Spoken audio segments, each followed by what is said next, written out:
Wasserman Schultz ousted from convention role amid email leak. Philadelphia. Democratic National Committee Chairwoman Debbie Wasserman Schultz has been ousted from her convention role, Fox News confirmed Sunday, after leaked emails indicating an anti-Bernie Sanders bias in her operation inflamed the left flank of the party. Fox News has learned she will not preside over the convention set to start Monday, following the pressure from the White House and Hillary Clinton campaign. This comes amid reports that Wasserman Schultz also will have no speaking role at the convention. The committee has not confirmed that publicly. However, her name is nowhere to be found on the list of speakers, and she was slated to make opening remarks at a Rules Committee meeting Saturday, but never showed up. The rapid-fire set of developments ahead of the Philadelphia convention kickoff indicate the party in crisis management mode as officials try to prevent anger over the email leak controversy and other issues from disrupting proceedings. The emails only bolstered claims from Sanders and Republican nominee Donald Trump that the system was rigged against the Vermont senator. Sanders himself blasted the DNC and Wasserman Schultz in interviews Sunday, demanding her resignation as party chairwoman to boot. "I think Wasserman Schultz should resign. Period. And I think we need a new chair who is going to lead us in a very different direction," Sanders told ABC's This Week on Sunday. Sanders said these emails reiterate that reason why she should not be chair. The Vermont Independent is himself set to speak on the opening night of the Democratic convention, securing an A-list position after a hard-fought, ideological primary battle with Clinton. But he hasn't forgiven Wasserman Schultz for an alleged pro-Clinton bias during the campaign.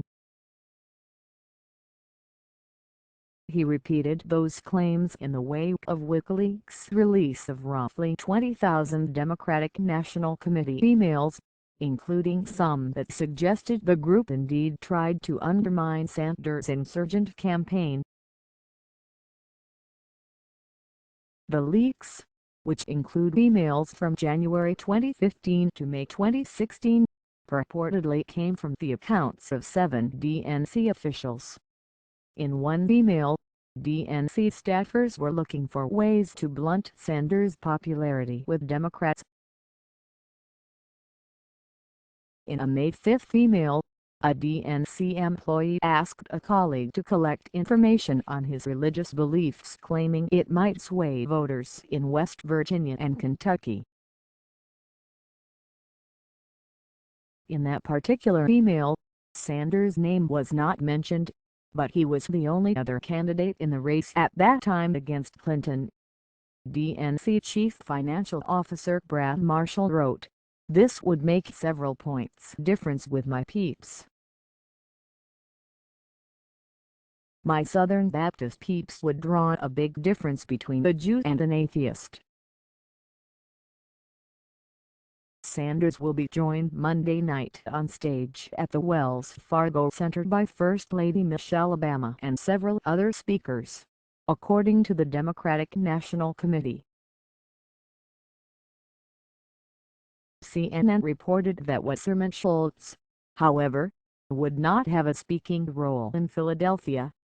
The Democratic source told the network that she had been quarantined. By contrast, Republican National Committee Chairman Reince Priebus delivered an address on the closing night of the GOP convention in Cleveland.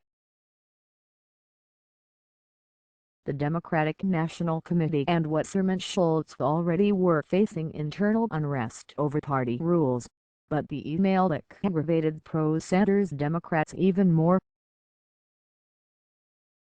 Sanders, a self-proclaimed Democratic socialist, had argued all along that Washington Democrats favored Clinton. Among other decisions, he pointed to Wasserman Schultz's decision to limit the number of primary debates, which he argued was meant to protect Clinton. Sanders, who railed against what he called a rigged system throughout his campaign, has since endorsed Wasserman Schultz's primary rival in her re-election bid, in another sign of the acrimony between them.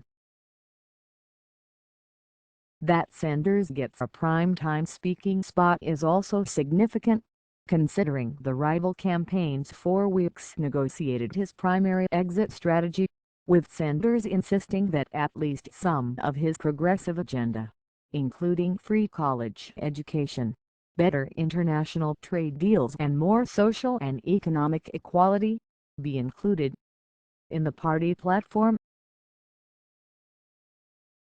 He ultimately endorsed Clinton a few weeks ago. Fox News chat program and Jennifer Griffin contributed to this report.